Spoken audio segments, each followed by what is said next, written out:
Vous l'avez peut-être remarqué à la pompe ou encore dans votre portefeuille, le prix de l'essence a diminué de presque 6 en 2025 par rapport à l'année précédente.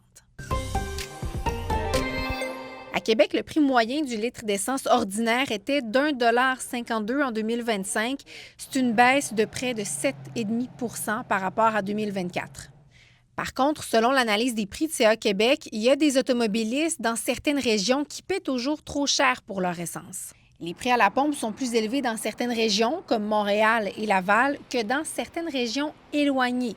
C'est le cas ici à Québec. On paye plus cher pour l'essence que sur la Côte-Nord, et ça, c'est pas normal selon CA Québec. Montréal, Laval et Québec, capitale nationale, on a eu des prix à la pompe en 2025 qui ont été plus élevés que dans des régions dites éloignées. Ce qui est anormal parce que normalement, dans un grand centre, dans un centre-ville, il y a un plus important volume de vente, il y a plus de gens qui passent à la pompe, donc les essenceries peuvent maintenir leur marge au détail plus faible.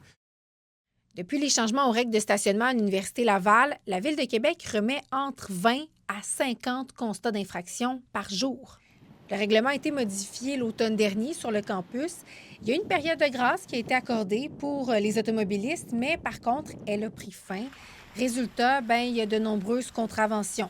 Et ces changements-là, ça déplaît au syndicat des profs de l'université parce qu'il y en a qui doivent parfois se stationner quand même assez loin de leur pavillon. Le président y voit même le reflet de la façon de gérer de l'administration. Ce qu'on déplore le plus, nous, c'est le fait que si on a été consulté, l'administration fait comme souvent et consulte pour ensuite prendre la décision qui lui convient le mieux.